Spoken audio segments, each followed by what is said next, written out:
share and subscribe to Vishwasam.in. Chandrababu చాలాసార్లు అంతే, తాను వ్యూహం అనుకుంటాడు.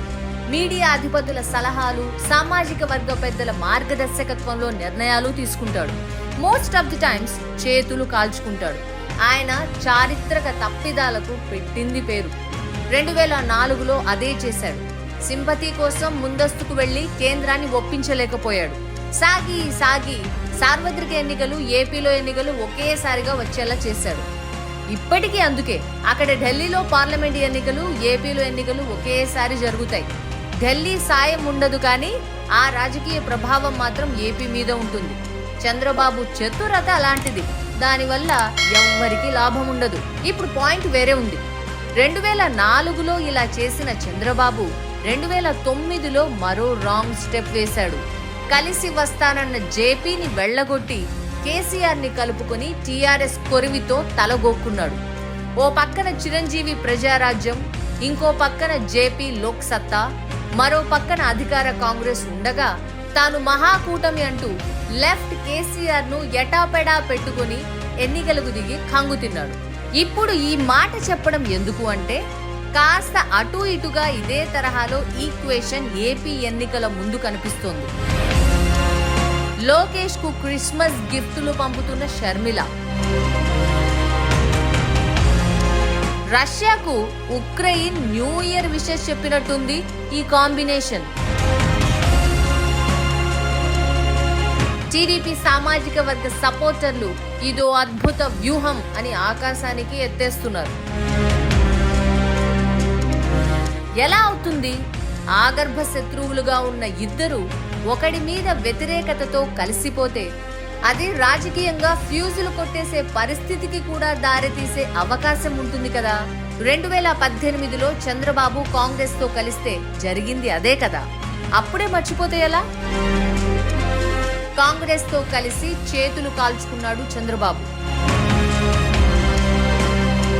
ఇప్పుడు అన్న మీద కోపం ఉన్న షర్మిల వైపు మొగ్గి అదే తప్పు చేస్తాడా?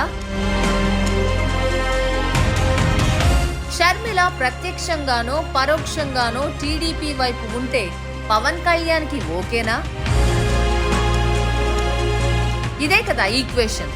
చంద్రబాబు షర్మిల వైపు, అదే కాంగ్రెస్ వైపు ఉన్నాడని జగన్ ఢిల్లీలో పావులు కదిపి పవన్ ను కలుపుకొని మీరు విడిగా పోటీ చేయండి అని బీజేపీని, మోడీని ఒప్పిస్తే అప్పుడు పడుతుంది కదా దెబ్బ. చూడబోతే ఇలాగే కనిపిస్తోంది సన్నివేశం.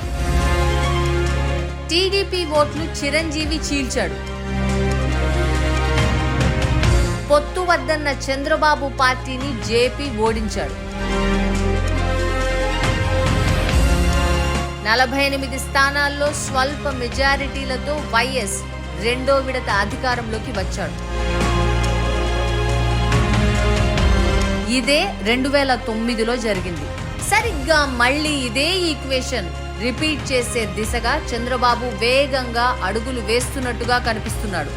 పవన్ కళ్యాణ్ దూకుడుగా జైలుకు వెళ్లి కలుస్తాడు, ఎమోషనల్ అవుతాడు.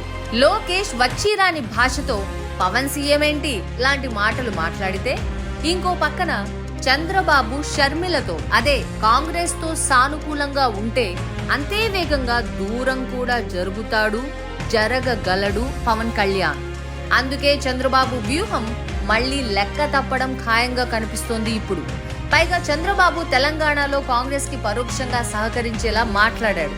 ఇప్పుడు ఏపీలో కూడా అదే చేస్తున్నాడు.